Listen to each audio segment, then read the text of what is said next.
नमस्ते इंडिया। मेरा नाम है अनुज त्यागी और मैं हूँ founder Bridget promotions marketing agency का। और हम लोग साथ साथ एक इनिशिएटिव चला रहे हैं प्रोजेक्ट नव्या, जहाँ पर हम लोगों की करेंगे स्किल डेवलपमेंट।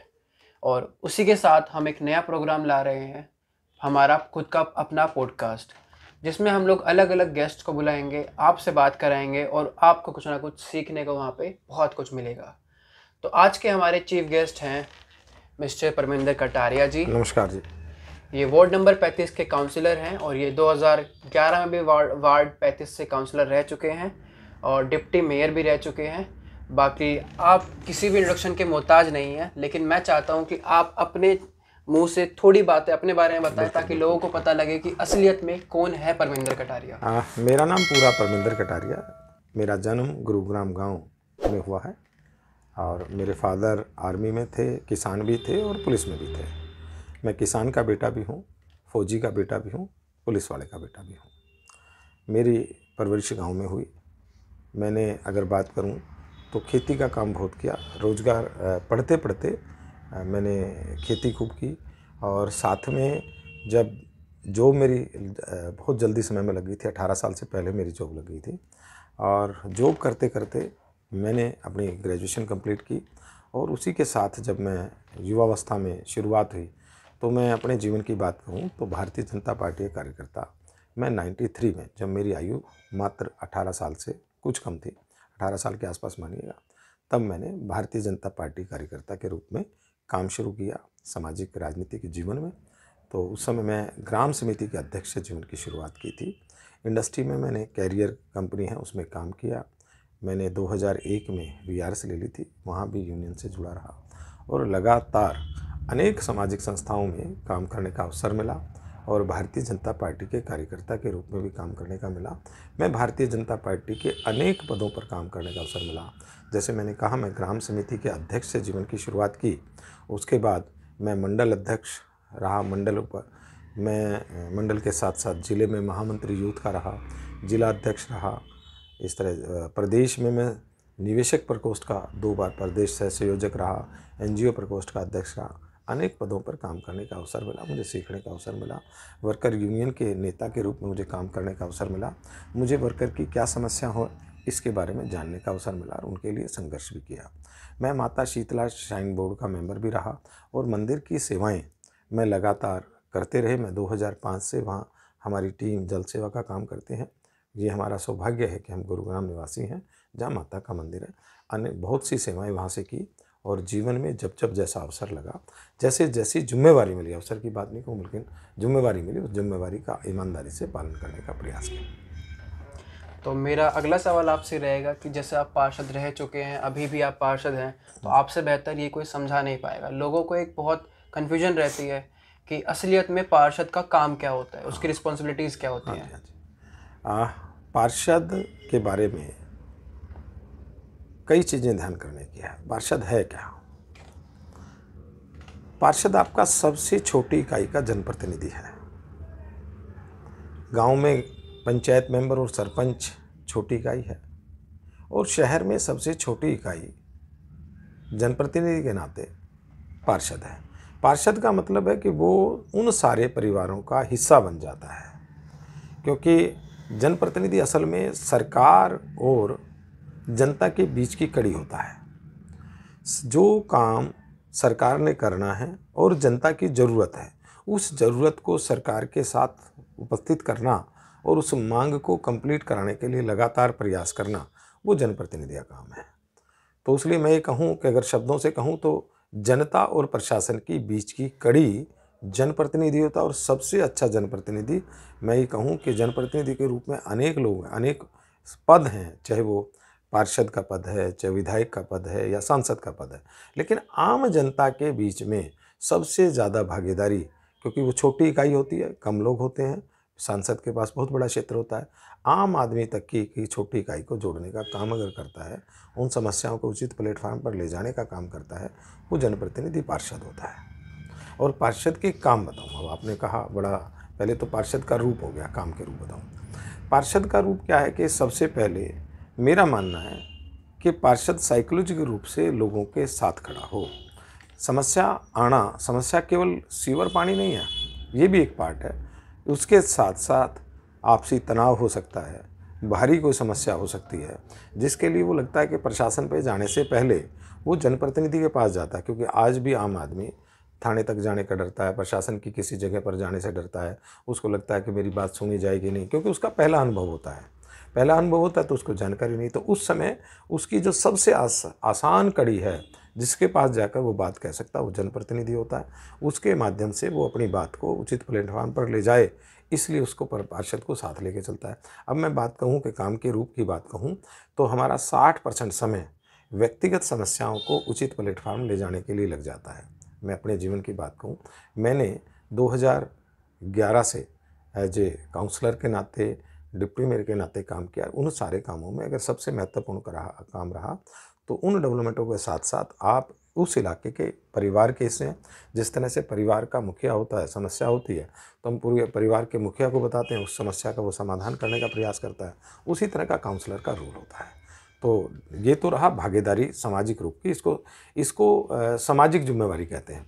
अब होता है कि कर्तव्य और जो कर्तव्य हैं और जिम्मेवारियां हैं, तो जैसे सीवर की समस्या का समाधान करना, पानी की समस्या का समाधान करना, लाइट की समस्या का समाधान करना, जिसको कहते हैं कि जीवन जीने के लिए बेसिक सुविधाओं की जो आवश्यकता है, जो प्रशासन से बेसिक सुविधाएं मिल सकती हैं, उनके लिए प्रयास करना पार्षद का कर्तव्य है, धर्म है।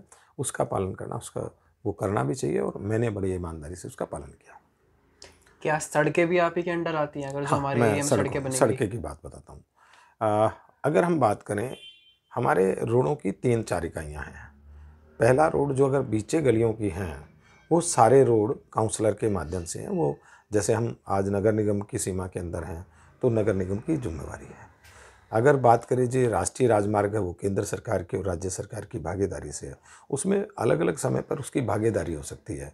इस तरह मुख्य रोड जो हैं शहर के, वो पीडब्ल्यूडी के पास हैं, वो राज्य सरकार का पार्ट है। इस तरह से वो डिफाइन अलग अलग हैं, उनका अलग अलग रूप होता है, उसका अलग अलग बजट आता है। कुछ राज्य सरकार से बजट आता है, कुछ केंद्र सरकार के बजट है। लेकिन अगर बात करें जाए अंदर की, अंदर का सबसे ज़्यादा जो है, जो मेन दिखाई देता है अंदर, यानी ये कहूँ कि मैं जिस गली में रहता हूँ पूरा शहर अच्छा बन गया और मेरी गली अच्छी ना बनी हो, तो मुझे लगता है मेरे मेरे मेरे यहाँ तो तरक्की नहीं है। तो तरक्की का पैमाना अपनी गली से शुरू होता है। जैसे मैं बात करूँ, मैं एज ए जनप्रतिनिधि काम करा था, मैंने 95% गलियाँ बनाई। 5% गलियाँ किसी कारणों से, क्योंकि अनऑथराइज था, कुछ एरिया में कर नहीं सकते थे, उसमें पैसा नहीं लगा सकते थे, तो उन लोगों का बिल्कुल मानना था, वो अपनी जगह सत्य थे, बोले पूरे शहर का, पूरे वार्ड का विकास हुआ, उस विकास को स्वीकार करते। लेकिन मेरी गली नहीं बनी थी, इसलिए मैं उस सारे स्वीकार को मन से स्वीकार नहीं कर पा रहा हूँ। इस तरह की बात होती है। स्वाभाविक रूप है कि सबसे पहले हर गली का निर्माण हो, हर गली की छोटी छोटी समस्याएं समाप्त हो, फिर पूरे शहर की। जब छोटी छोटी ठीक होंगी तो बड़ी अपने आप ठीक हो जाएगी। और जैसे कि मैंने सुना है आपको एक अवार्ड मिला था बेस्ट काउंसलर का। हाँ, मैं बेस्ट काउंसलर भी रहा हूँ स्वच्छता को लेकर, बेस्ट डिप्टी मेयर भी रहा हूँ। मुझे 2014 में एक बेस्ट फीकी के माध्यम से एक सर्वे के दौरान मुझे बेस्ट डिप्टी मेयर का अवार्ड मिला। ये मेरे लिए सौभाग्य की बात है कि मेरे काम को कोई देख रहा था, जिसने उस रिपोर्ट को आगे किया। तो क्योंकि एक साधारण सी बात है कि अगर अच्छा काम कर रहे हो और थपकी लग जाए, आप एक स्कूल में जिस तरह से प्रथम आने वाला व्यक्ति, सेकंड आने वाला व्यक्ति क्लास में उसे सम्मान देते हैं, चाहे सम्मान के रूप में उसे पेन दें या उसके नाम की ताली भी बजाएं, तो उसका उत्साहवर्धन हो जाता है, उसकी गति बढ़ जाती है। इसलिए समाज की ड्यूटी बनती है, यदि कोई अच्छा काम करता है तो समाज उसको उकसाए और ताकि वो अच्छा कराए, और बुरा कराए तो सामाजिक रूप से, मोरल रूप से उसे दबाना चाहिए, उसे रोकना चाहिए। तो ये दोनों पार्ट हैं, अच्छे को बढ़ाना है और गलत को रोकना है। तो आप अपने संघर्ष के बारे में क्या कहना चाहेंगे? आपने कहाँ से शुरू किया और अब तक आप यहाँ पर आए हैं? थोड़ी सी देर पहले मैंने कहा, जो बात कही कि मैं जीरो से सफ़र तय करके आऊँ, एक ग्राम समिति के अध्यक्ष के नाते से काम किया, फिर शहर का डिप्टी मेयर बनने का अवसर मिला, बेस्ट काउंसलर बनने का अवसर मिला, बेस्ट डिप्टी मेयर बनने का अवसर मिला। तो उसके कारण है कि भाई ये जीरो से सफ़र तय हुआ, और एक चाह नहीं थी कि ऐसा हो। मेरी इच्छाएं कोई ऐसी नहीं थी कि मुझे काउंसलर बनना है, डिप्टी मेयर बनना है। मैं तो एक गीत हर बार दोहराता हूँ, मेरी मन की शक्ति को मजबूत करना है। पथ का अंतिम लक्ष्य नहीं है सिंहासन चढ़ते जाना। जीवन का लक्ष्य पद प्राप्ति नहीं है, आप जो जिम्मेवारी मिले उसे अच्छे से निभाए, वो कर्तव्य मेरे हिसाब से है। तो जब भी कोई ऐसी मेरी महत्वाकांक्षा नहीं थी मुझे ये बनना है, परिस्थितियाँ जहाँ जहाँ ले गई उन परिस्थितियों के अनुसार उनको स्वीकार किया और उसमें मुझे काम करने का अवसर मिला। तो जैसे कि यहाँ पे लोग कहते हैं कि परमिंदर जी बहुत अच्छे हैं, हम लोग मिलते हैं आपसे, आप पैर छूते हैं बहुत लोगों के, तो वो आप चरण वंदना करते हैं। लोग बोलते हैं कि सबसे अच्छी आदत आपकी चरण वंदना है, ठीक तो है। वो आपको कहाँ से मिली और आप क्या कहना चाहेंगे उसके बारे में? कोई भी संस्कार परिवार की बड़ी भागीदारी होती है। मैं अपने परिवार की बात बताऊं, मेरे जीवन में मेरी दादी का और मेरे पिताजी का जीवन में बहुत बड़ा प्रभाव है। मेरी दादी 100 साल की आयु का के बाद शरीर पूरा हुआ। उन्होंने जो हमें आदतें सिखाई, उन आदतों का है कि बड़ों का सम्मान करना चाहिए, बाय नेचर है ये। ऐसा नहीं कि पॉलिटिकल क्षेत्र में आ गए तो उसके लिए प्रयास किया, बाय नेचर है। मैं आज भी, मेरे बड़े भाई 2 साल बड़े हैं, हम बचपन से उनके पैर छूते आ रहे हैं, आज भी छू रहे हैं। तो ये भाव मिला कि अपने से बड़े का मान करना है, ये भाव बचपन से मिला था और हमारी संस्कृति का पार्ट है। मैं तो कहता हूँ हरियाणा की संस्कृति में विशेषता है। हम आहिस्ता आहिस्ता इनकी चर्चा करनी चाहिए। मैं वैसे आपके चैनल के माध्यम से चर्चा करना चाहता हूँ कि हमें संस्कारहीन नहीं बना। हम हरियाणा के संस्कार की बात करें तो हम जब चारपाई पर बैठते थे तो भी ये ध्यान रखते थे कि सराहने की तरफ, सर की तरफ बड़ा बैठे, छोटा पीछे बैठे। उस संस्कार की संस्कृति हमारी है। समय के साथ साथ हमारी चारपाइयाँ ख़त्म हुई, लेकिन फिर भी ये भाव है कि सर कहाँ है, या हाँ सर की तरफ कहाँ जगह है। तो बैठते तो छोटा छोटा विषय है। ये विषय सराहने और पायते बैठने का नहीं है, ये विषय है संस्कार का, बड़े को मान देने का। हमारे यहाँ आज भी हमारे संस्कार की बात करें, घर में, परिवार में शरीर पूरा हो जाए घर में बुजुर्ग का, तो जब पंचायत होती है, इकट्ठी होती है, तो कितना ही छोटा तुम आर्थिक रूप से मजबूत हो, सामाजिक रूप से मजबूत हो, लेकिन हमारे यहाँ संस्कार है कि पगड़ी बड़े को बनती है। ऐसे अनेक उदाहरण हैं हमारी संस्कृति के, जिनको हमको आपके चैनल, बल्कि मैं तो आपसे कहूँगा इस तरह के विषय, भारतीय हरियाणा संस्कृति और भारतीय संस्कृति के क्या क्या विशेषताएं ये समाज को जानी चाहिए, ताकि जिसकी संस्कृति अच्छी होगी, जिसके इतिहास अच्छा होगा, उसका भविष्य अच्छा होगा।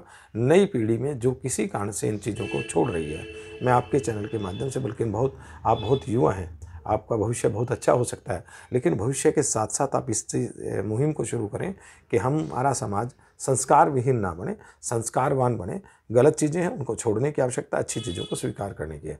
तो ये जो आपने कहा कि कहाँ से आदत पड़ी, वो आदत मेरे को घर से मिली, मेरे पिताजी की वजह से, मेरी दादी की वजह से। हमें बहुत संस्कार, मुझे आज भी याद है, मेरे फादर सैलरी लेकर आते थे, तो हम छोटे छोटे थे, तो मुझे याद है मेरे पिताजी ने सदा मेरी दादी के हाथ में दी है कि माँ ये मुझे तनख्वाह मिली है। मेरी दादी ने सदा उसको माथे से लगाया और बाद में मेरी माताजी को दे दिया। तो रास्ता संस्कार, मैं कह रहा हूँ कि अगर हम एग्रीकल्चर काम कर रहे थे, खेत में भी जाना था काम करने, तो हम घर से परमिशन लेकर जाते थे। हम दादी को माँ कहते थे, पूरा परिवार घर से निकलते थे तो माँ को कह कर जाते, माँ मैं खेत में जा रहा हूँ।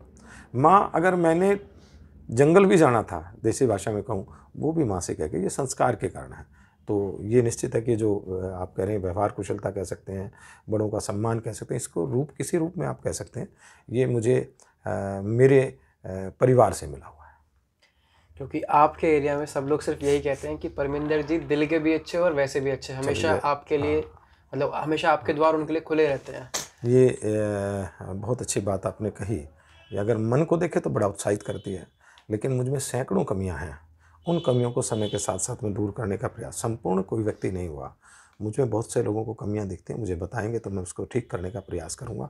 सुधार की एक जीवन की प्रक्रिया है, सुधार रोज़ आवश्यकता है। व्यक्ति में दोष कभी भी आ सकता है, उस दोष को कम करने का प्रयास करना चाहिए। ये सौभाग्य है कि लोग ये कहते हैं कि दिल का अच्छा है, ये मेरे लिए सम्मान है और मैं उनकी उम्मीदों पर खरा उतरूँ। जब अगर कोई अच्छा शब्द बना है, यदि सफ़ेद आपकी कमीज़ है, साफ़ रहे, ये बड़ा संघर्ष है। साफ़ नहीं है, मैली है तो कोई बात नहीं, लेकिन आपकी साफ़ रहे। यदि समाज ऐसा सोचता है तो मेरा कर्तव्य और भी ज़्यादा बढ़ जाता है कि समाज में मैं मेरे में दोष ना पाए, इसका प्रयास कर पाऊँ।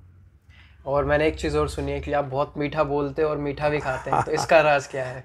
मीठे वाली बात जो कही, मैंने अभी उसी बात कर रहा हूँ। संस्कार का बड़ा फ़र्क पड़ता है, घर से व्यक्ति सीखता है। एक छोटी सी बात मैं पहले मीठा बोलने के ऊपर कहूँ। मानव मन, कोई भी मन या मानव की प्रवृत्ति, सम्मान हर व्यक्ति चाहता है। आप हर व्यक्ति को पैसा नहीं दे सकते, आप कमाते हो, उसे जोड़ते हो अपने लिए। आप घर का सामान जोड़ते, आप समाज में हर चीज़ को नहीं दे सकते। लेकिन आसान तरीका मैं आपके चैनल के माध्यम से कहता हूँ, सम्मान देने में कोई पैसे तो नहीं लगते, नहीं, और सम्मान देने से कोई नुकसान भी नहीं होता। तो फिर सम्मान देने में काहे की कंजूसी है? तो आपने अगर किसी को सम्मान दिया है तो मेरा मानना है कि सबसे कम खर्चे का और सबसे आनंद का एक महसूस करिएगा। एक फीलिंग का मामला है कि यदि आप किसी को सम्मान देते हैं, महसूस करना, सम्मान देते हैं और जब उसके चेहरे पर मुस्कुराहट आती है तो क्या आपको आनंद नहीं आता? आप किसी से गुस्सा करिएगा, किसी का नकारात्मक बोलिएगा, आप बोलते टाइम शायद अपनी फ्रस्ट्रेशन को व्यक्त कर रहे हैं, बोल जाने के बाद आप अगर आत्मचिंतन करते हैं, मनुष्य मुझसे भी गलतियां हो सकती हैं, मुझसे भी आलोचना हो सकती है, लेकिन मैं अपना चिंतन बता रहा हूँ। वो यदि आप चिंतन करेंगे, मुझे लगता है सबका चिंतन एक जैसा है, फिर भी फर्क हो सकता है, लेकिन मैं ये कह रहा हूँ कि यदि आप किसी का अपमान करते हैं या कड़वी बात कहते हैं, थोड़ी देर के लिए आपकी फ्रस्ट्रेशन शांत तो हो सकती है, लेकिन जब एकांत बैठोगे तो कहेगा यार मुझे क्या आलोचना करने की आवश्यकता, मुझे नहीं कहना चाहिए था। हर आदमी का नेचर अलग अलग है, तो उसका नेचर उस तरह होगा, तो मुझे उसी नेचर के आसपास स्वीकार करना। जब हम आप पाँचों आंगुलियां हाथ की एक जैसी नहीं कर सकते तो किसी के नेचर को भी नहीं बदल सकते। तो उसी तरह हम पाँचों उंगलियां जब मिलती हैं तो मुट्ठी बन जाती है। उसी तरह व्यवहार कुशलता मुट्ठी है। आप व्यवहार कुशल रहिएगा तो निश्चित है आप मानसिक रूप से मजबूत होंगे, और मेरा मानना है आर्थिक रूप से मजबूत होंगे। आर्थिक रूप इसलिए कह रहा हूँ कि जब आदमी आनंदित रहेगा तो उसका व्यापार काम सब ठीक रहेगा, और आपके जीवन में आप किसी का अपमान करो, कहीं ना कहीं वो आपको व्यक्त करेगा, कहीं ना कहीं आपको तकलीफ देगा, तो वो व्यापारिक भी हो सकती है, सामाजिक भी हो सकती है, तो आपका आनंद भी समाप्त होगा। तो निश्चित है कि व्यवहार कुशलता तो मैं कहूँ कि हमको सबको आनी चाहिए। ये बिन लागत का आनंद है, इसको आनंद प्राप्त करना चाहिए। और जो आपने मीठा खाने की बात कही, बचपन से मीठा खाने की आदत है, परमपिता परमात्मा की वजह से मैं शरीर ठीक है। और ख़ासकर मैं, हमारे साथी हैं शशिकांत जी बालाजी वाले, उनका बड़ा मीठा खाते हैं और बड़ा अच्छा बनाते हैं, और उनकी चाय जो कुल्हड़ वाली है उसका तो लाजवाब जवाब है। मैं तो स्पेशली पीने जाता हूँ। तो मेरा मानना है कि भाई नज़दीक दुकान है और उनकी अच्छी चीज़ बनती है, इसका भी आनंद है। और मीठा मुझे बचपन से खाने की आदत है। मुझे अगर रोटी खाई है, घर में मीठा नहीं मिला तो गुड़ जरूर खाऊंगा।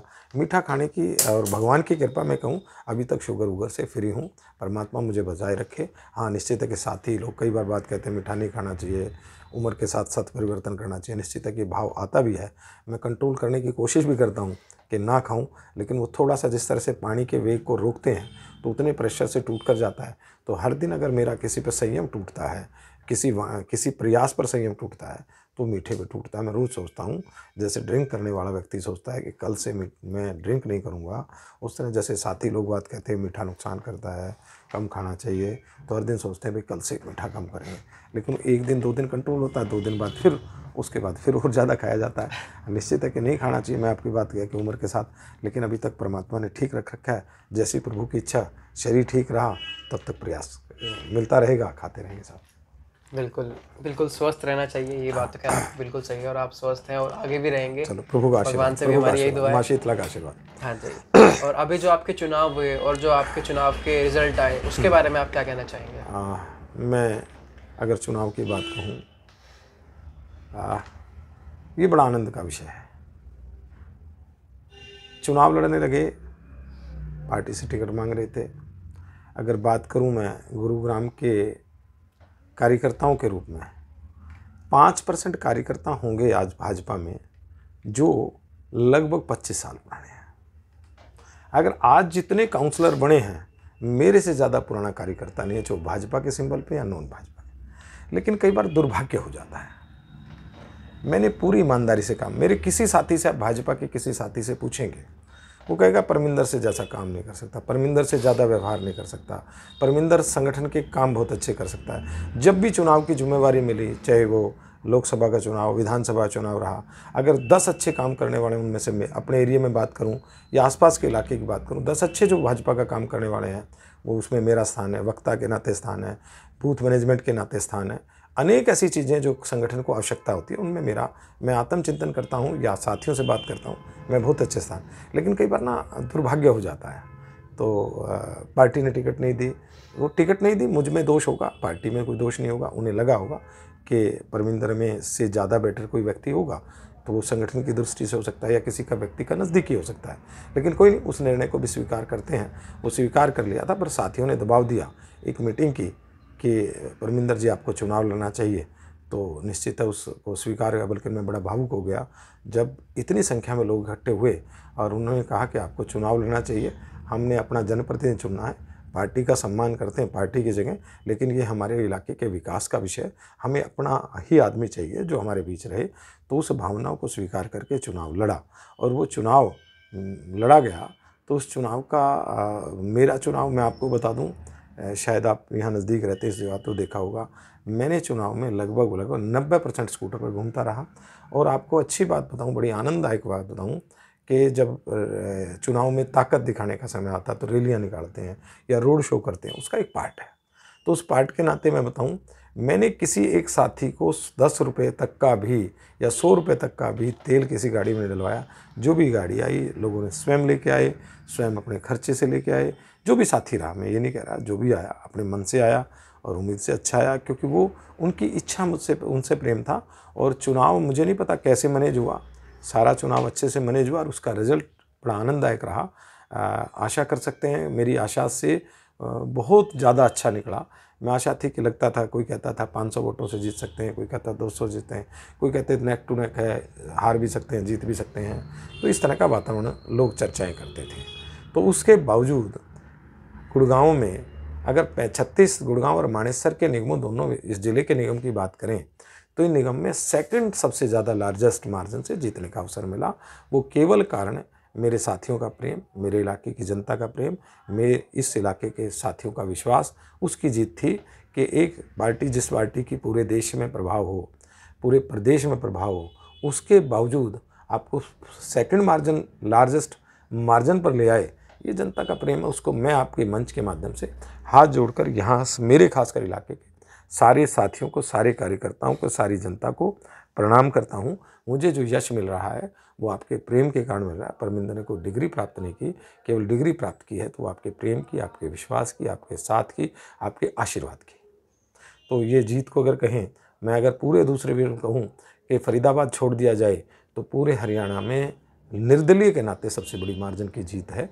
ये सौभाग्य है मेरा, ये जनता का प्रेम है, इसका आनंद आ रहा है। और जो आपने एक शब्द कहा था व्यवहार कुशलता, तो व्यवहार कुशलता ने पे किया है, पॉजिटिविटी ने पे किया है, काम ने जो करवा किया उसने पे किया है, वो प्रेम ने पे किया है, विश्वास ने पे किया है। ये सारी चीज़ें मिलकर जिस तरह से एक भोजन, अच्छी सब्जी बनती है, उसमें मिर्च की मात्रा, नमक की मात्रा, हल्दी की मात्रा, मसालों की मात्रा, हीट की कितनी हीट देनी चाहिए, समावेश, जब सारी चीज़ों का समावेश अच्छा हो जाता है तो सब्ज़ी बड़ी टेस्टी बन जाती है। उसी तरह सभी चीज़ों का समावेश हुआ, सब ने साथ दिया तो उसका समावेश का जीता जागता उदाहरण सामाजिक रूप की समरसता की बात कहूँ, समरसता, सभी बिरादरी, सभी धर्म, सभी के लोगों ने मिलकर प्रयास किया तो आज निर्दलीय होते हुए 4,464 वोटों का मार्जिन दिया।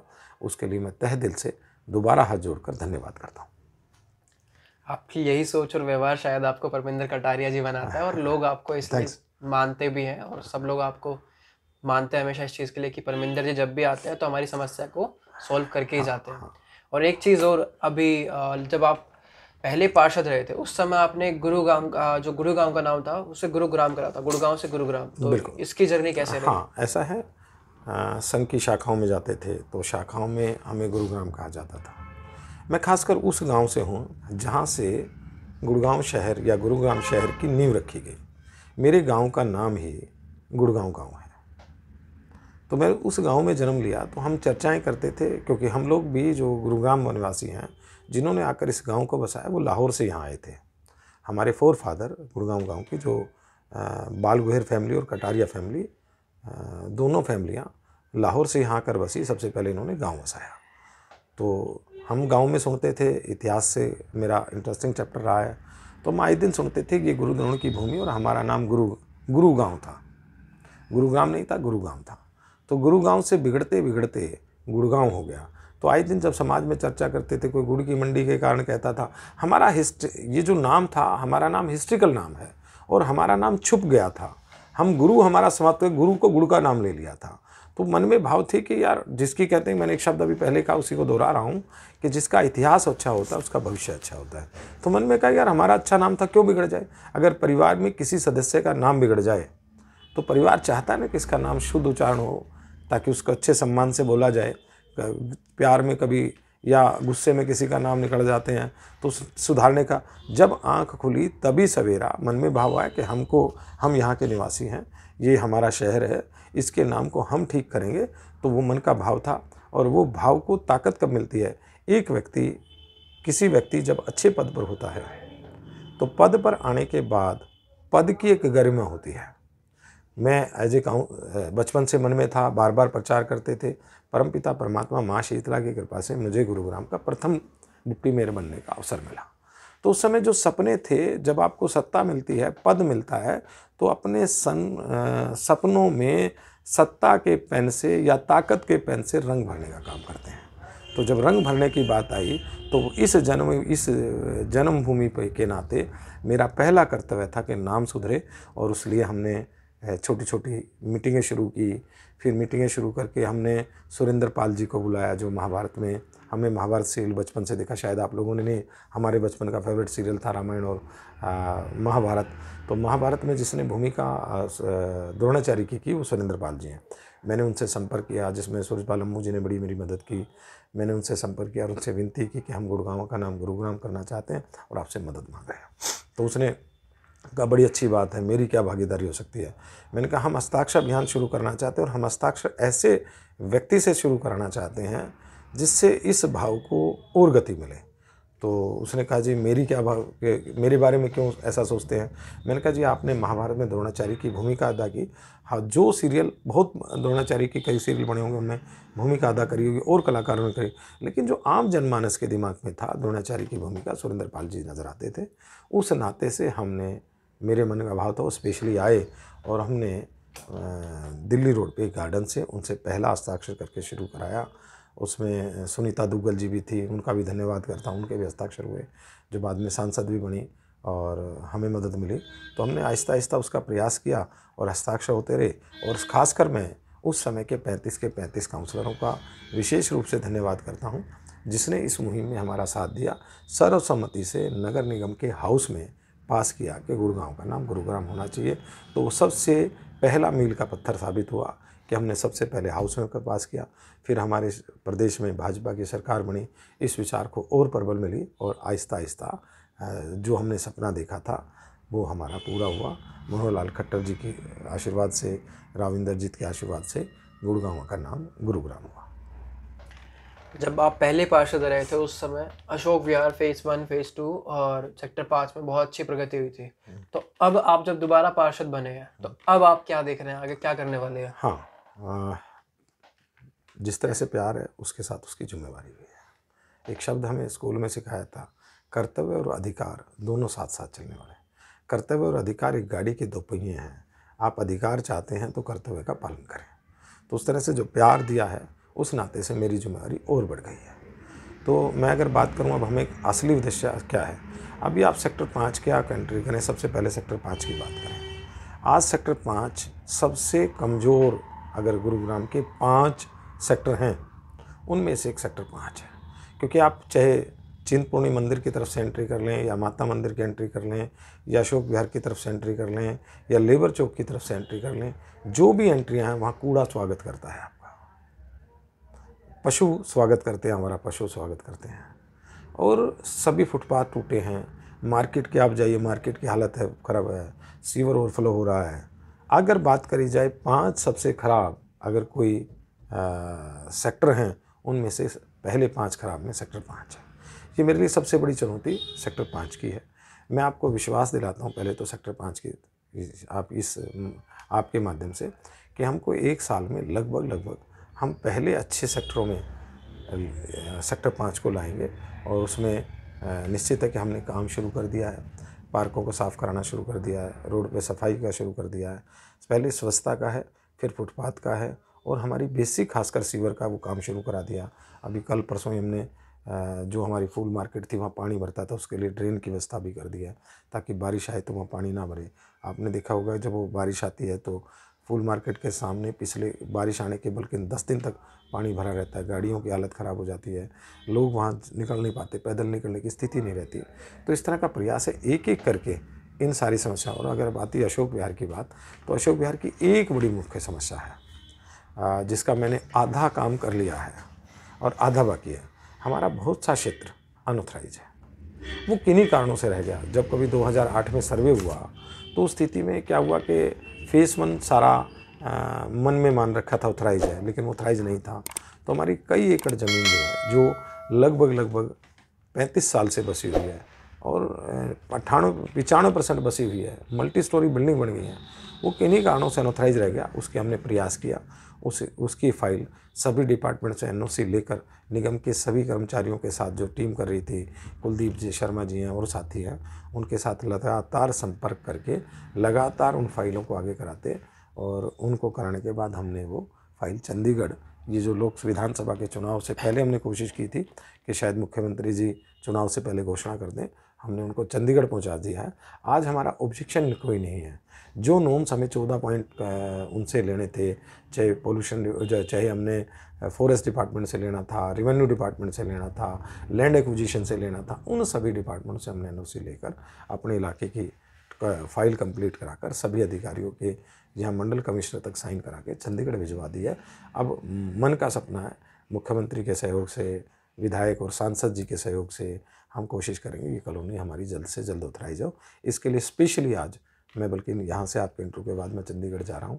पहला काम, अगर मैं चंडीगढ़ जाके किसी डिपार्टमेंट में बात करूँगा तो टाउन कंट्री प्लानिंग पंचकुला जाके बात करूँगा और अपने फाइल के बारे में पता करूँगा। मेरा पहला कर्तव्य है वो काम करना इस इलाके के लिए। दूसरा, नाला कवर कराना है, हमारा हनुमान मंदिर रोड बनाना है। एक हमारे यहाँ पानी की समस्या है, जो सबसे बड़ी समस्या है हमारे यहाँ, बरसात में पानी भरता है। उस समस्या का समाधान, क्योंकि हम जब तक सारी ड्रेनें, आज अगर मैंने अभी जो कुछ दिन में वर्किंग की, ड्रेनों के कनेक्शन नहीं है, हम पानी निकालें तो निकालें कहाँ। हमारा पानी की ड्रेनों के जो दुर्भाग्य कहूँ, लापरवाही कहूँ या अनदेखा कहूँ, कोई भी कारण, हमारी ड्रेन के कनेक्शन, जिस पॉइंट पर कनेक्शन लेकर बाहर पानी निकलना चाहिए, उन कनेक्शनों के बीच के हिस्से बने नहीं हुए। अब पानी के जब तक बीच के हिस्से नहीं बने तो ड्रेन का पानी जाएगा कैसे। तो उसके लिए प्रयास करना, ये एक बड़ी मुहिम है। अगर हम गुड़गांव को पानी, बारिश के पानी से जो भरता है उससे मुक्त करना चाहें, मैं अपने के नहीं, पूरे गुरुग्राम की बात करता हूँ, तो जो इंद्र देवता का प्रसाद है वाटर, पानी, लेकिन अगर हमारे जिसमें प्रसाद लेना है वो जिसमें हमने लेना है, मान लो मैं प्रसाद ले रहा हूँ, मेरा वो कटोरा प्रसाद लेने वाला ही ख़राब हो तो वो प्रसाद भी दूषित हो जाएगा और वो खाने लायक नहीं रहेगा। वही स्थिति हमारी है कि हम पानी की रेन हार्वेस्ट की अच्छी व्यवस्था नहीं कर रहे, पानी की निकासी की अच्छी व्यवस्था नहीं कर रहे। इसलिए जब बारिश आती है, सीवर का पानी और बरसात का पानी मिक्स हो जाता है। जो प्रसाद हमें इंद्र देवता देता है वो हमारे लिए दुरुपयोग हो जाता है, वो हमारे लिए बोझ हो जाता है। हम सबको मिलकर प्रयास करना होगा। ये मुहिम हम सबके, जनता के सहयोग के बिना नहीं हो सकती। मिलकर, और प्रशासन को निश्चित है, मैं आपके चैनल के माध्यम से कहता हूँ कमिश्नर साहब को, इस काम के लिए अच्छे अधिकारी को लगाएं, ईमानदार अधिकारी को लगाएं और उनका बजट बढ़ाएं, उनको आज़ादी दें कि वो काम कैसे अच्छा कर सकते हैं। क्योंकि ड्रेन की जो आज शहर की सबसे बड़ी है, पानी की निकासी की गड़बड़ से कारण, पानी भरने के कारण हमारा आर्थिक लॉस निगम को होता है पानी निकासी के लिए, प्लस जहाँ पानी भरेगा उस रोड की क्षमता घटती चली जाएगी। आप घर में देख लें, अगर आपकी दीवार में नमी आ गई तो उसकी क्षमता घट जाती है, आपकी सफ़ेदी उतर जाएगी, आपकी वो नमी बार बार दिखाएगी, आपके घर की सुंदरता समाप्त करेगी। उसी तरह शहर की सुंदरता को भी अगर हम पानी जो आ रहा है उसको सुव्यवस्थित कर नहीं करेंगे तो आर्थिक लॉस भी है, मानसिक लॉस भी है और सामाजिक लॉस भी है। सामाजिक लॉस इसलिए कि भाई उस समय हम समय का सामाजिक रूप एक मन में बोझ सा लगता है, यार शहर पानी से भरा पड़ा है। तो ये एक विषय है और इसको प्रशासन और सरकार को मिलकर प्रयास करके इसे सुंदर बनाने में, कि अगर सुंदर बनाने की एक कड़ी है, कोई सुंदर बनाने के लिए अगर 8-10 पॉइंट हैं तो उसमें मुख्य पॉइंट पानी की निकासी की व्यवस्था करना, ये हमारी सबका कर्तव्य बनता है। खासकर जनप्रतिनिधि का, चाहे वो पार्षद के रूप में, विधायक के रूप में, सांसद के रूप में, किसी का भी हो, तो ये कर्तव्य बोध भी है कि हम इसको पानी की निकासी के लिए विशेष रूप से, जिस तरह हम अपनी रैलियों के लिए ताकत लगाते हैं, हम जागरणों के लिए आंदोलन करते हैं, अगर सही मायने में ये जनप्रतिनिधि का कर्तव्य बनता है कि मैं शहर को सुंदर कैसे बनाऊं, इस पर उसका जोर होना चाहिए। क्योंकि हम पेपर किसका देने जा रहे हैं, गणित के पेपर में मैं हिस्ट्री की बात ना करूं।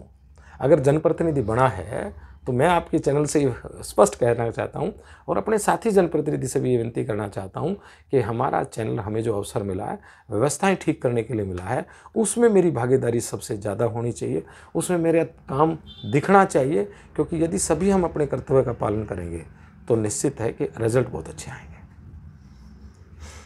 तो जैसे आप देखते हैं कि आज गुरुग्राम में बहुत जगह जगह कूड़े इकट्ठे हो रखे हैं, हाँ। तो आप उसको कैसे साफ करेंगे या फिर उसमें कैसे सहयोग देंगे अपना? हाँ, ये बहुत अच्छा आपने प्रश्न किया कि आज अगर हम शहर में, हमारी जो शहर, हम हरियाणा की आर्थिक नगरी कहलाते हैं। हमसे ज़्यादा रेवेन्यू कोई नहीं दे रहा। हमारे निगम में भी पैसे की कमी नहीं है। हमारे यहाँ सिस्टम क्या है? हमारा सिस्टम इसलिए कम है कि हमारी स्वच्छता कमज़ोर है। स्वच्छता कमज़ोर के लिए दो पार्ट हैं, जनता का मन भी बनना चाहिए और प्रशासन का मन भी बनना चाहिए। मैं एक छोटा सा उदाहरण देकर आपकी बात कर रहा हूँ। मैं 2011 में काउंसलर था, तब मुझे 5 साल अवसर मिला, आज दोबारा अवसर मिला और कंटिन्यू काम करता रहा। मेरे मन में कभी भाव नहीं रहा कि मैं जनप्रतिनिधि नहीं हूँ, क्योंकि प्रशासन का विशेष रूप से करूँ कि सम्मान करता हूँ उनका। मेरे काम की कभी मना नहीं की, चाहे मैं काउंसलर था नहीं था, मेरे लिए बड़ा मेरी सदा सपोर्ट की है और जनता ने भी उस तरह का मेरा विश्वास रहा। तो कभी ये ऑफिस बंद नहीं हुआ।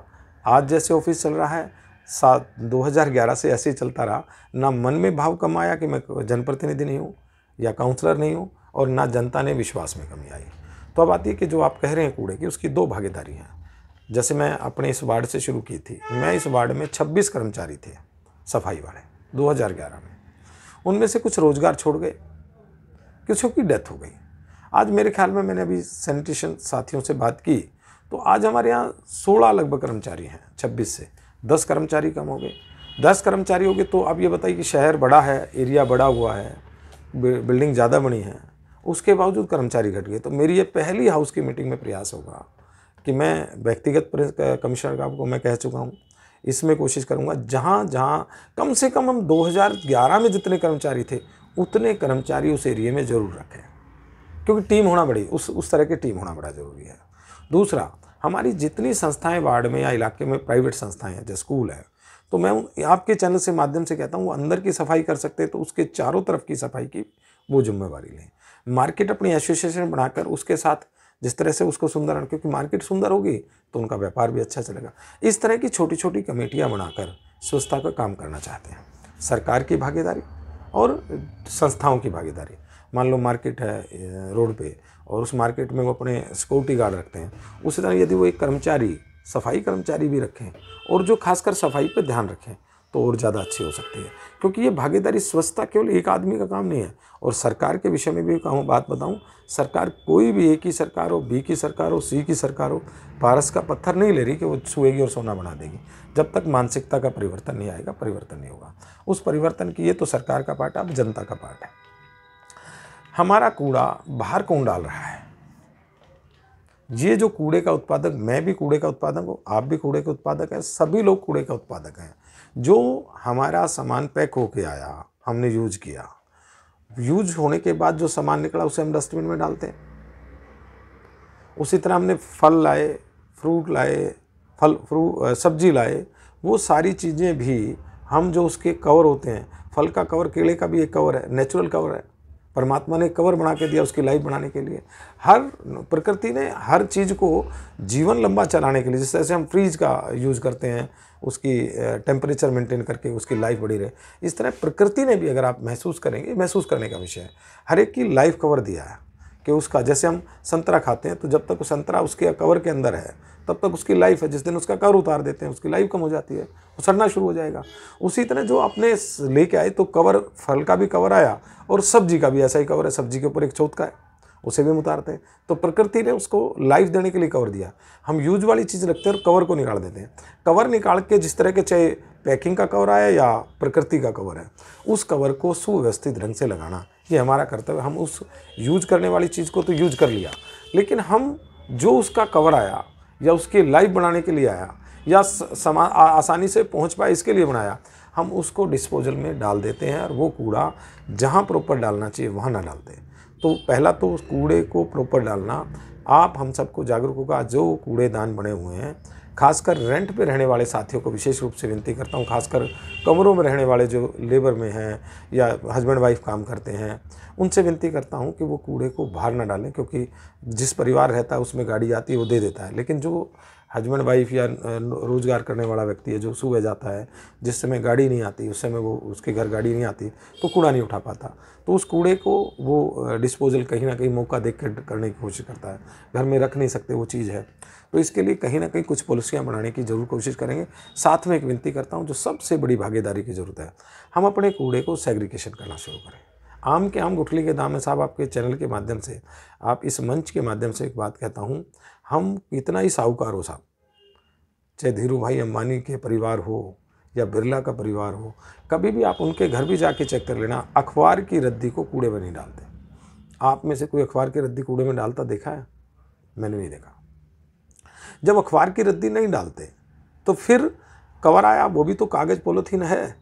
यदि हम जिस तरह से अखबार की रद्दी को रखना शुरू कर देते हैं, यदि हम उसको रखना शुरू कर देंगे तो वो आपके कोई भी आइटम 10 रुपये से कम का नहीं बिक रहा, तो इनकम भी होगी और शहर को कूड़ा भी कम देंगे। एक परिवर्तन मैं आपके चैनल के माध्यम से, आप मेरे से छोटे हो, बहुत छोटे हो, आपने शायद वो समय नहीं देखा होगा, मैंने देखा है।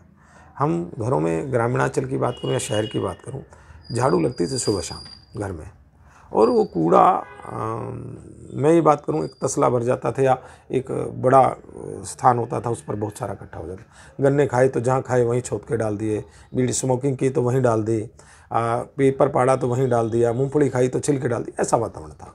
आहिस्ता आहिस्ता आज किसी भी घर में मूंगफली खाता, छिलका मिलता है, अखबार रखता है, उसको खाता है, प्रॉपर डिस्पोजल करता है। ऐसे हर रसोई में डस्टबिन बढ़ गया है। तो इस तरह से एक परिवर्तन आया है। उस परिवर्तन के साथ केवल एक परिवर्तन स्वीकार करना है कि हमको सेग्रीगेशन की आदत बढ़ानी है। जनता से एक ही मांग है, शहर सुंदर बनाना है। ये शहर सुंदर हम सब की भागीदारी से होगा। सेग्रीगेशन के भाव को डेवलप करना है। इसके लिए बल्कि जिस तरह से हमने गुड़गांव का नाम गुरुग्राम बदला है, नाम तो बदला है, लेकिन सुंदरता और गुरुग्राम वाला भाव नहीं आ पा रहा। गुरुग्राम का भाव है कि भारतवर्ष का सबसे सुंदर 10 शहर हो तो हमारा गुरुग्राम हो। आज हम चिंता करते हैं तो हम किस पायदान पे खड़े हैं, ये हमारे लिए बड़ी शर्म की बात है कि माँ शीतला की भूमि है, द्रोणाचार्य की भूमि है, आर्थिक नगरी है, उद्योग नगरी है, उसके बाद हम किस स्थान पर खड़े हैं? पैसे की कमी नहीं है, फिर हम क्यों कमज़ोर हैं? इस विषय पे हमको सबको सोचना होगा। प्रशासन को भी सोचना पड़ेगा और आम जनता को भी सोचना पड़ेगा कि मेरा कूड़ा मेरी जिम्मेदारी। हमने लिया है, पहले एक विषय लिया था जब पहली बार काउंसलर बने थे, मेरी मांग गुरुग्राम, अब है मेरा कूड़ा मेरी जिम्मेवारी। ये जीवन का ध्येय है, मेरे जीवन का सार्थक है। हमने एक नाम बदलने की प्रक्रिया में उस यज्ञ में मेरी आहुति डल पाई, उसी तरह एक आहुति जीवन का उद्देश्य है। आज हम हैं, कल नहीं रहेंगे। हम पृथ्वी पर स्थायी नहीं हैं, पता नहीं कब इससे हमें जाना पड़े, लेकिन जीवन में जब तक रहेंगे मेरा कूड़ा मेरी जिम्मेवारी का भाव लेकर काम करने की कोशिश करेंगे, ताकि मेरे सेग्रीगेशन की आदत डेवलप हो। और आहिस्ता आहिस्ता इसके लिए मेरी एक संस्था है, मैं उस संस्था का सदस्य संयोजक भी रहा हूँ। हमने अपने वार्ड में भी काम बहुत किया था, मेरा प्यारा गुरुग्राम। उसमें मुहिम में लोगों को जोड़कर हम लोगों को भाव पैदा करना चाहते हैं। ये जन जागरण की आवश्यकता है। जब जागरण पर लाखों रुपए खर्च हो सकता है और सब चीज़ों पर खर्च हो सकता है, तो मैं ये कहता हूँ समाज अगर नहीं होकर आए कि इसके लिए लोगों की मीटिंगें शुरू करे और प्रशासन लगातार मीटिंगें करता रहे, लोगों के भाव जागृत करे कि मेरा कूड़ा मेरी जिम्मेवारी है, मेरे कूड़े को कोई और डिस्पोजल करने नहीं आएगा। मैं सोचने की बात कहता हूँ, अब आप फरीदाबाद जाते हैं तो आज कूड़े की अरावली पहाड़ी कहलाती है, वर्ल्ड की सबसे पुरानी अरावली कहा जाता है। अरावली पहाड़ी हिमालय से भी पहले की हैं। तो उस बात की कही जाए तो हम क्या अरावली पहाड़ी में कूड़े का पहाड़ अगली पीढ़ी को देकर जा रहे हैं? ये चिंतन का विषय है। तो मेरा मानना है कि हम कूड़े को सेग्रीगेशन के भाव को जागृत करें, ये सबसे बड़ी जिम्मेदारी। मैं देश की सेना में भर्ती नहीं हो सकता, लेकिन मैं क्या अपने देश की तरक्की में सेग्रीगेशन का काम करके भागीदारी कर सकता हूँ? देश सेवा के लिए हथियार उठाना नहीं है, सेना में भर्ती नहीं है, केवल एक ही काम, वो बहुत महत्वपूर्ण है, लेकिन उसके अलावा भी कुछ महत्वपूर्ण काम है। जहाँ बैठा हूँ वहाँ मेरी भागीदारी देश सेवा में हो, ये मन का भाव जागृत करने की आवश्यकता है। पहली सेवा स्वच्छता से शुरू होती है। हम घर लेते हैं तो सबसे पहले क्या काम करते हैं? हम उसमें फर्नीचर अच्छा लाना चाहते हैं, सब चीज़ लाना, लेकिन सबसे पहले उसकी सफ़ेदी, रंग रोगन और सफाई करते हैं, तभी तो सामान रखते हैं। तो अब हमारा शहर अगर हम सुंदर बनाना चाहते हैं, सुंदरता चाहे कितनी बिल्डिंग बना लें, कितने अच्छे रोड बना लें, लेकिन अगर घर में किसी घर जाओ और उसका कूड़ा घर में फैला मिले तो कितनी सुंदर बना हुआ हो, उसकी सुंदरता पर ग्रहण लग जाता है। तो अब ये है कि हम सबको ये जिम्मेवारी केवल एक की नहीं है, सरकार की नहीं है, ये हम सब की मिलकर जिम्मेवारी है। तो अब जल्दी अशोक विहार और सेक्टर 5 हाँ, बहुत मैं साफ बिल्कुल होंगे। कोशिश करेंगे बहुत अच्छा हो, और उसके लिए आप सब युवा साथियों जैसे साथियों से विनती करूँगा, अपनी रोजी रोटी चलाते हुए समाज के इस काम में भी भागीदारी करें। तो मेरा अगला सवाल ये है कि आप 2 शब्द कहना चाहेंगे स्टेट और सेंट्रल गवर्नमेंट और उनकी पॉलिसीज़ जो भी चल रही है हमारे लिए? स्टेट और से ये अलग अलग तरह के काम हैं। कुछ सेंटर के काम हैं, जैसे हाईवे का निर्माण है, पीडब्ल्यूडी के रोड राज्य सरकार के निर्माण है, वहाँ मुझे नहीं लगता कोई कमी है, अच्छे रोडों का निर्माण हो रहा है और केंद्र सरकार अच्छे काम कर रही है, स्टेट सरकार अच्छे काम कर रही है। और उसमें मेरा मानना है कि स्टेट की सरकार और काउंसलरों को अधिकार दे, अच्छा तालमेल बनाने के प्रयास करे, क्योंकि जितना सत्ता का विकेंद्रीकरण होगा उतना जनता को सुविधा मिलेगी। सत्ता का केंद्रीकरण होगा, केंद्रीकरण होने से निरंकुशता बढ़ती है, कहीं भी हो, एक मानव पर बढ़ती है। जब एक आदमी की ज़रूरत से ज़्यादा चलेगी, जहाँ सामाजिक निर्णय की क्षमता नहीं होगी, तो निश्चित है कि वहाँ एक व्यक्ति अपनी चलाएगा। जब हम इस समरसता से होगा, सबके तालमेल से होगा, मेरा मानना है कि काउंसलरों को भी अधिकार देना चाहिए। और खासकर छोटे छोटे एक बजट बनाने की बात करूँ, कई बार निगम में मैंने पिछले दिनों काम किया या अब भी काम दिक्कत थी, कहते जी टेंडर पास होगा तब काम होगा। वो टेंडर है 2 करोड़ का, 50 लाख का, 20 लाख का, ज़रूरत है मुझे एक सीवर के ढक्कन की, उसके लिए मुझे निर्भर है टेंडर होगा। टेंडर के प्रोसेस में ऐसे छोटे बजट जरूर बनाए जाएं जो बेसिक सुविधाएं, उसमें जेई को आप अधिकार दे सकते हो, जेई के अधिकार क्षेत्र से वो खर्च हो। छोटे बजट अगर 10,000 15,000 के काम के लिए जो एक बजट बना दें कि एक वार्ड में 2 लाख तक के, 1.5 लाख तक के काम आप 10 काम करा सकते हैं, उसका बजट सीमा कर सकते हैं 5,000 का, 2,000 का, 3,000 का। मान लो पानी लाइन टूट गई और आपका टेंडर नहीं है, अब उस समय मैं आज दिन जेई से देखता हूँ, जेई भी हमारे भाई है, कोई हमसे दूर नहीं, हम सब ने मिलकर काम करना रहता है। तो उनकी भी तकलीफ है कि जी टेंडर होगा, वो ठेकेदार नहीं करेगा, वो किसी के बेचारा मजबूरी होकर किसी को ठेकेदार को फटीक लगाता है, यार ये काम कर दे तब तेरा टेंडर होगा, तब तेरी मदद करूँ। मैं प्रैक्टिकल बात कर रहा हूँ, शायद ये मंचों पे कहने की आवश्यकता नहीं है, लेकिन जो असल में है, क्योंकि मेरा मानना है कुछ अधिकार उनको छोटी इकाई जो उसमें सिस्टम में है उसको देना चाहिए। 5,000 का काम, एक लाइन टूट गई, उसके 3,000 रुपये लगने हैं, 3,000 का काम होना है, 3,000 की उसका बजट का, मत दो उसको बहुत ज़्यादा अधिकार। हो सकता है उस पर ज़्यादा नुकसान, बेईमानी भी शुरू हो सकती है, लेकिन आप एक लिमिट तक तो तय करें कि बेसिक सीवर का ढक्कन है। बड़े टेंडर कराने के, बड़े टेंडर आपका करोड़ों का हुआ, अगर कैलकुलेशन करें उतने करोड़ों के टेंडर कराने की ज़रूरत नहीं थी, छोटी आवश्यकता थी, छोटे से काम हो सकता था। और मेरा एक महीना और है, अगर इसमें हम पारदर्शिता लाना चाहते हैं तो बड़े टेंडर देने के बजाय छोटे छोटे टेंडर दें। मैं स्वच्छता की बात करूँ, एक वार्ड को एक आदमी को दे दिया, उसने वो ठेकेदार ढंग से काम नहीं कर पाता, मैंने आए दिन देखा है। यदि इनको छोटी छोटी इकाई बना देंगे, मान लो एक कॉलोनी का अलग स्वच्छता का टेंडर हो, सीवर सफाई का हो, दूसरे का हो, आपने पूरे इलाके का एक आदमी को दे दिया, वो पूरी, उसके पास सिस्टम नहीं है, उसके पास इतने आदमी नहीं। पहले जब उसे टेंडर मिलता है तो सफाई का काम शुरू करे, इतने वो मैनेजमेंट मैन पावर को मैनेज करता है, तब तक टाइम निकलता है। दूसरी एक विनती और करना चाहता हूँ, वो इस हाउस की मीटिंग में दूसरा विषय हम जरूर रखेंगे कि जो सफाई का काम है, जैसे अब बरसात आने वाली है, सीवरों की सफाई नहीं हुई है, जब तक सीवरों की सफाई नहीं होगी तब तक पानी की ढंग से निकासी नहीं होगी। जितने हमारी ड्रेन है उनको पूरे पॉइंटों पर, पूरे वार्ड लेवल पर अगर हम शहर को पानी मुक्त, भरने से मुक्त करना पाते हैं तो निश्चित है उसके लिए टीम बनाकर सरकार का या कमिश्नर साहब का या टीम का या काउंसलर का कर्तव्य कि ड्रेन का उचित जुड़ाव हो। अगर कहीं नहीं बनी है तो वार लेवल पर उन बीच के टुकड़ों को बनाए ताकि पानी निकास हो जाए। उसी तरह वार लेवल का हर समय पर अलग अलग काम की शोभा है। अब जैसे हम बारिश का मौसम आ रहा है, इस समय सबसे महत्वपूर्ण काम है सीवरों की सफाई, और सीवरों की सफाई के छोटे छोटे टेंडर दें। मान लो एक ठेकेदार को आपने पूरा वार्ड दिया और वही खराब निकल गया तो पूरा वार्ड बैठ जाएगा। यदि आपने 6 अलग अलग दिया तो आपके 6 हिस्से वार्ड के हैं, 6 कॉन्ट्रैक्टर आ गए तो मान लो एक खराब निकल गया, 5 एरिया तो ठीक हो जाएंगे। हम 100 का पेपर नंबर आया, 100 में से अगर एक ही 100 नंबर का पेपर दे दिया आपने और 100 नंबर का ही मेरा गलत तो मैं तो फेल हो गया।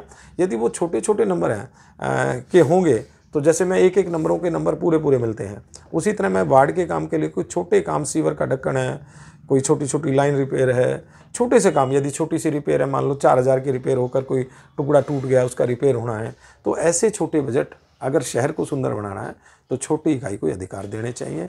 ये मेरा चिंतन है। साथ में एक टीम ऐसी बननी चाहिए कि एक मंच पर बिजली बोर्ड के भी अधिकारी बैठें, पुलिस डिपार्टमेंट के बैठें, जो डिपार्टमेंट जिस डिपार्टमेंट से पब्लिक डीलिंग है उनका एक मंच ऐसा बनना चाहिए जिसे महीने में वार्ड वाइज महीने या 20 दिन में वो लोग एक जगह बैठें ताकि एक दूसरे के पूरक होकर एक दूसरी समस्याओं का समाधान किया जा सके। क्योंकि बेसिक चीज़ें अब एक डिपार्टमेंट वहाँ है, दूसरा है, दोनों के बीच में तालमेल नहीं है। जैसे बिजली बोर्ड का काम है, उसी दिन बिजली बोर्ड का जेई का भी। ऐसा एक हर वार्ड में एक ऐसा मंच बनना चाहिए, एक ऑफिस बनना चाहिए कि उसी मंच, उसी ऑफिस में बिजली बोर्ड का व्यक्ति भी बैठे, उसी बोर्ड में निगम का भी जेई बैठे, उसी में कोई अन्य कर्मचारी जिस डिपार्टमेंट की जरूरत थी वो बैठे। जिससे क्या है कि उनके बीच में तालमेल होगा और एक आदमी को 6 पॉइंटों पे जाने की आवश्यकता नहीं, एक ही पॉइंट पर काम। जिस तरह से पिछले दिनों सरकार का हुआ एक सेक्रेटेरिएट बनाया जिसमें सभी डिपार्टमेंट एक जगह लेके आ गए, बहुत अच्छा प्रयास था। उसी तरह मेरा मानना है कि छोटी इकाई पर छोटे जो डिपार्टमेंट के हैं, चाहे वो 2 वार्डों का हो सकता है, 3 वार्डों का हो सकता है, वो एक हो जाए। दूसरा, मैं एक और बड़ा सरकार की भिन्नता कहता हूँ, डिपार्टमेंट के तालमेल की कमी बताता हूँ। मैं अगर बात करूँ, अभी जैसे बात करी जाए, मेरा वार्ड है, उसका कुछ हिस्सा थाने में दूसरे एरिया में आया, उसका अगला हिस्सा उसमें आया। इस वार्ड के गठन की प्रक्रिया सारी एक कर दी जाए। मतलब जो बिजली बोर्ड का जोन भी और नगर निगम का जोन एक होना चाहिए। नगर निगम ने जोन अलग ढंग से बनाया है, बिजली बोर्ड ने अलग बनाया है, पुलिस प्रशासन ने अलग बनाया है। यदि ये सारी चीज़ें जो ताकतें हैं वो भी अगर एक ढंग से बनाएं तो निश्चित है कि आम जनता को कम समस्या होगी। ताकि मान लो एक जोन की बात करें, एक जोन में SCS अधिकारी है, इधर जोन में IPS अधिकारी है, तो उनके बीच का तालमेल, SCS अधिकारी है तो उनका तालमेल हो, ऐसा एक रणनीति बने। जिस तरह से सरकार का एक प्रयास एक मंच पर जाकर जैसे सेक्रेटेरिएट बनाया, उसमें हर डिपार्टमेंट है, इसी तरह वार्ड के या इलाके के जोन के ऐसे बने जिसमें हर डिपार्टमेंट का तालमेल। तो हमारा अगला सवाल आपसे ये रहेगा कि पार्षद के बाद आप इस सफ़र को आगे कहाँ तक ले जाना चाहते हैं? हाँ, कहाँ ले जाना चाहते हैं, ये बड़ा अजीब क्वेश्चन है। मैंने अभी वो गीत की लाइन दोहरा रहा हूँ जो मेरे जीवन का गीत, बड़ा महत्वपूर्ण गीत है। पथ का अंतिम लक्ष्य नहीं है सिंहासन चढ़ते जाना। इसका समाज की सेवा करनी है। जैसा जैसा समाज कहेगा वैसे समाज के अनुसार काम करें। अति महत्वाकांक्षा नहीं है, ना बहुत ज़्यादा पद की लालसा है। मैं आपकी पद लालसा की बात बताऊं, बड़ा आनंद आएगा आपको सुनकर। मैं लोगों को इस बात को कहता हूं। मैं काउंसलर रहा तो लगभग स्कूटर घूमता रहा। पहला डिप्टी मेयर रहा हूं जो मैं निगम के ऑफिस में स्कूटर पर जाता रहा। मुझे आज आपको आनंद आएगा, मुझे आनंद आता है उस बात के। मेरे को गाड़ियाँ जा रही हैं, बहुत से कहते हैं ये फलां गाड़ी जा रही है, मुझे नहीं पता। मेरे को कोई शौक़ नहीं है पद की। मैं पद के नाते आपको सबसे पीछे बैठा मिलूँगा, आपको स्कूटर पे घूमता मिलूँगा। वैभव की बहुत आवश्यकता नहीं है, तो इसलिए बहुत पदों की लालसा नहीं है कि पद कहाँ होंगे। पद का अर्थ पद पाना नहीं महत्वपूर्ण है। आप समाज में आपके माध्यम से क्या परिवर्तन आ सकता है, आप समाज को क्या दे सकते हैं, ये है। मैं एक शब्द दोबारा दोहरा रहा हूँ जो मैं पहले कह रहा था। हम सभी लोग इस संसार में अस्थायी हैं, लेकिन भगवान ने हमें काम करने के लिए जीवन दिया है। अपनी आर्थिक तरक्की करें, कर्तव्य है। अपने परिवार का पालन करें, कर्तव्य है। उसी तरह समाज में काम अच्छा करें। और काम में पद की क्यों आवश्यकता होती है मैं बताता हूँ। मैंने अभी एक लाइन कहा था, पद की ताकत, सत्ता की ताकत के माध्यम से जो आपको पैन मिला है सत्ता का, उसके माध्यम से आप रंग भरने का काम कर सकते हैं। माँ शीतला जैसा जैसा काम कराएगी, पद देगी, उस पद के अनुसार जनता जैसे जैसे साथी हमारे जो पद दिलाएंगे उसके अनुसार काम करेंगे। कोई इच्छा नहीं है कि क्या रहें। जैसे मैं पहले कहूँ कि मेरा पिछली बार सबसे पहला जब चुनाव 2005 में लड़ रहा था तो पंचायती तौर पे कहा परमिंदर नहीं लड़ना चाहिए, मैंने छोड़ दिया। 2011 में लड़ा, 2017 का जो चुनाव आया तो साथियों ने कहा, तो मन नहीं था कि भी बहुत उस दौर पे था कि भी कई चीज़ें संभालनी थी, तो मैंने कहा मैं नहीं लड़ना चाहता। तो जनता ने कहा तो मेरी बात को स्वीकार कर लिया कि भाई नहीं लड़ना। तो उस तरह से मेरे कहने का भाव है कि कोई इच्छा नहीं है कि कहाँ जाएंगे, ना लालसा है। जैसे जैसे जिम्मेवारी, सबसे पहली लालसा ये है कि हम अपने इस इलाके को ठीक कर पाएँ, जो जिम्मेवारी मेरे से ईमानदारी से निभा पाएँ। यही सबसे पहला लक्ष्य है, यही इच्छा है, यही राजनीतिक लक्ष्य कह सकते हो, सामाजिक लक्ष्य कहते हैं, मन का भाव कह सकते हो। और जैसे जैसे प्रभु की इच्छा, बहुत ज़्यादा इच्छा नहीं है सामाजिक रूप से काम करने की है, जैसी जिम्मेवारी मिलेगी वैसा काम। जैसे आप भी एक पॉलिटिशियन है, लेकिन हम लोग देखते हैं जो बाकी पॉलिटिशियंस होते हैं वो लोग चुनाव के बाद बदल जाते हैं, लेकिन लोग अभी भी आपके पास आराम से आ सकते हैं, बात कर सकते हैं। तो उस बारे में आप क्या कहना चाहेंगे कि चुनाव के बाद लोग बदल क्यों जाते हैं? उसके 2-3 कारण हैं। पहला कारण, जब हमारे दिमाग में है कि सत्ता पानी है, पद पाना है, जब ये भाव जागृत, पद पाने का भाव जागृत होता है तो उसकी वो संतुष्टि मिलने के बाद वो संतुष्ट हो जाता है। मुझे भूख लगी है और मैंने भोजन खा लिया तो मैं संतुष्ट हो गया। तो उसकी पूर्ति यहां तक थी कि पद पाने तक थी। मेरा मानना है पद पाना नहीं है, पद के साथ जो सपने देखे उनको साकार करना है। और उस साकार में केवल व्यवस्था ठीक नहीं करनी है। आपने जिस भाव से चुनाव लड़ने गए थे, उन साथियों से वादे किए थे, साथियों के साथ रहे थे, उस भाव को जागृत कर रखना ये उसका कर्तव्य। उसको व्यवहार कुशलता नहीं होगी तो संभव नहीं है। वो मेरे लिए आसान है क्योंकि मैं व्यवहार मैं नेचुरल रहता हूँ। कोई ऐसा विशेष रूप से चुनाव को लेकर परिवर्तन करने की आवश्यकता, जो नेचर है वो नेचर है। तो जो अस्थायी नेचर परिवर्तन करता है व्यक्ति, क्योंकि मूल नेचर पर व्यक्ति लौट कर आता है। तो जब मूल नेचर पे जाता है तो वो अस्थायी नेचर चुनाव के लिए लेकर आया, तो जब वो मूल नेचर पे लौट आएगा तो लोगों को लगा अनकंफर्टेबल है। यार ये पहले जिस दिन वोट मांग रहा था उस दिन तो भाई कह रहा था, आज मैं निकल रहा हूँ तो फ़ोन लगा कर निकल दिया, मेरे से नमस्ते ना की। आए दिन ही जनप्रतिनिधि जाते हैं। तो मेरा मानना है कि खासकर राजनीति में जो लोग आए वो पद की लालसा को लेकर ना आए, अपने कर्तव्य बहुत गहरे हैं। क्योंकि पहले आप जाएं समाज में, सरपंच बनते थे तो समाज ढूंढता था कि ये पंचायती आदमी है, सबके सुख दुख में साथ खड़ा रहता, उसको बनाएं। आहिस्ता आहिस्ता देश में राजनीति में परिवर्तन आया, पद की लालसाओं के लोगों की संख्या बढ़ने लगी और पद की लालसा की वजह से धन का दुरुपयोग शुरू हो गया।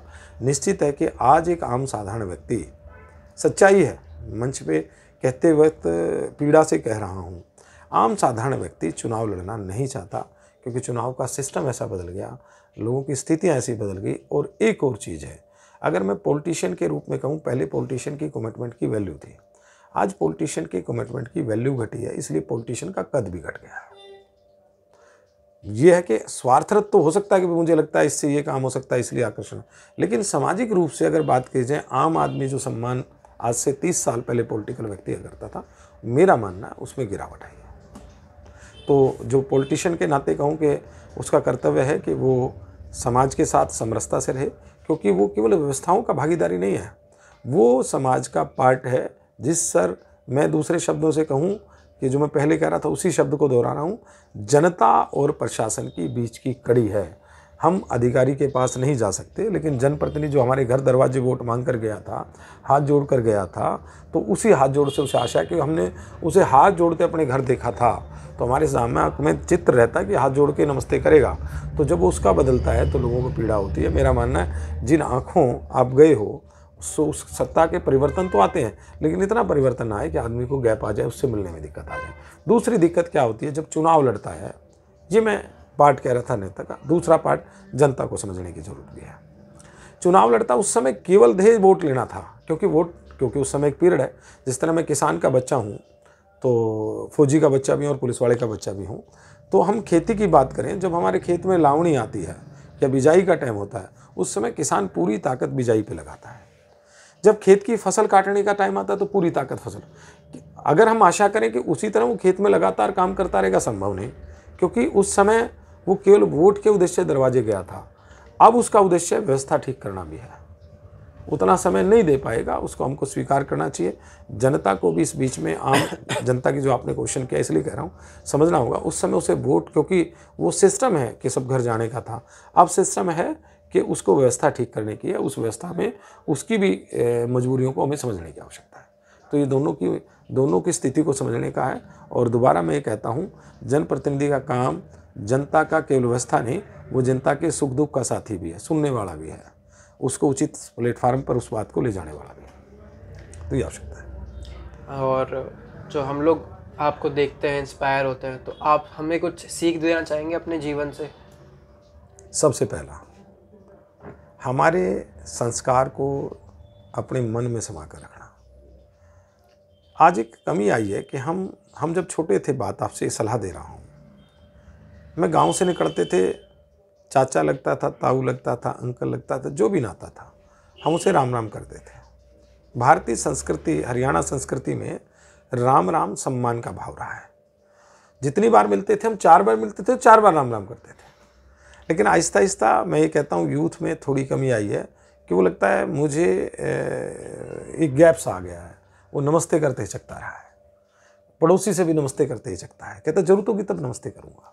ये भाव परिवर्तन करने की बात है। दूसरा विषय संस्कार की बात कहूँ कि हम जब संस्कारों पर चर्चा होनी चाहिए कि जब हम चारपाई पर, जो दोबारा दोहरा रहा हूँ बात को, कि चारपाई पर बैठते वक्त सराहने की तरफ देखते कि सराहने कौन बैठेगा और पाएते कौन है, इनकी चर्चा है कि हमें बड़ों का सम्मान करना चाहिए।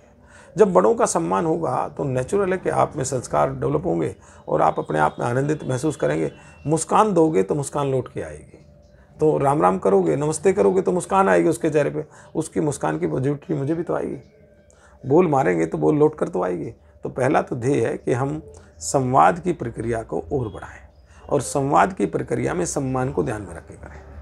दूसरा, नया नया परिवर्तन है, हर दिन प्रकृति का नाम परिवर्तन है, टेक्नोलॉजी बढ़ी है, उस टेक्नोलॉजी का लाभ लेकर हम समाज में क्या भला कर सकते हैं और अपने नए रोजगार के अवसर जो मिल सकते हों, उन रोजगार के अवसरों को देखना चाहिए। क्योंकि पहले नौकरी और खेती काम था, व्यापार का बहुत कम भार था। आज ये कहें तो 60% आज जो है रोजगार का व्यापार सबसे बड़ा अवसर है। चाहे छोटी दुकान से अवसर बने हैं। पहले केवल परचून के सामान की आवश्यकता थी, आज सामानों की आवश्यकता रूप बदल गए हैं। आज गिफ्ट की भी अलग दुकानें हो गई, ऐसी अनेक चीज़ें आ गई। तो अवसर बहुत हैं, उन अवसरों को पहचानने की आवश्यकता है। उन अवसरों को पहचान कर अपनी तरक्की और समाज की तरक्की में भागीदारी करनी चाहिए। जैसे मेरे साथ भी होता है, मैं खुद गांव से बिलोंग करता हूँ, तो मेरे रूट्स भी गांव के हैं। तो मैं कभी भी अगर मैं किसी से बात कर रहा हूँ तो मैं हमेशा बोलता हूँ नमस्ते भैया, जितनी बार भी होता है, स्टार्टिंग में भी और काटते वक्त भी। बहुत बढ़िया। तो बहुत लोग ये बोलते हैं कि बार बार नमस्ते क्यों कर रहे हैं। तो कुछ लोगों को भी अब सुनने की आदत नहीं रही है, जैसे मैं बोलता हूँ हमेशा, पर कुछ लोगों को लगता है कि बार बार क्यों बोल रहे हैं। क्योंकि वो हम आहिस्ता आहिस्ता उन चीज़ों से दूर होते जा रहे हैं। तो नई चीज़ें ज़्यादा की जा सकती हैं दोबारा। अच्छी चीज़ को स्वीकार करना, अच्छी चीज़ का प्रचार करना, ये भी एक जन जागरण का काम है। इसको हम सब मिलके कर सकते हैं। हाँ, और आप आने वाले जो लीडर्स हैं, जो भी फ्यूचर में आपके बाद और भी यंग लीडर्स आएंगे जो रूल करेंगे और जीतेंगे और फिर एडमिनिस्ट्रेशन को संभालेंगे, तो उनके बारे में आप क्या कहना चाहेंगे? मैं कहता हूँ कि सबसे पहले हमें अपनी ड्यूटी का भाव आना चाहिए। नए लोग आएंगे, उनका हमसे ज़्यादा ज्ञान होगा, टेक्नोलॉजी नई होंगी, उनसे समाज में और लाभ होगा। तो लेकिन उस भाव को परिवर्तन करने का है कि हम इस ध्येय को लेकर आएँ कि ये समाज सेवा का काम है, ये यश प्राप्ति का नहीं है, ये रुतबे का नहीं है, ये बिजनेस इकाई नहीं है। अब इन्वेस्ट करेगा तो बिजनेस की लालसा बढ़ेगी ना। तो ये इन्वेस्ट का मामला नहीं है, ये सेवा का मामला है। और आहिस्ता आहिस्ता मैं यूथ को कहता हूँ, अपनी रोजी रोटी चलाते हुए समाज में जागरूकता की आवश्यकता है, छोटे छोटे ग्रुप बना के आवश्यकता है, ताकि इन्वेस्टर ना आए। अब इन्वेस्टर राजनीति में आने लगा है। पहले वो इन्वेस्ट करता है, दिखता है उसका होर्डिंग के मामला। और दूसरा, ये समाज में अघोषित बात कह रहा हूँ, उससे बढ़ने के लिए है कि अच्छे लोगों को सामाजिक संस्थाएं आगे करें। और अच्छा लगता है तो अगर आपको कोई पॉलिटिशियन अच्छा लगता है, खासकर यूथ विंग को कहता हूँ, आप में से कोई यूथ साथी आपका बहुत अच्छा हो सकता है, तो उस यूथ साथी को डेवलप करो और उसकी मदद करो, ताकि अच्छा संदेश जाए, इन्वेस्टर ना आकर सेवादार आ जाए। ये मेरा भाव है।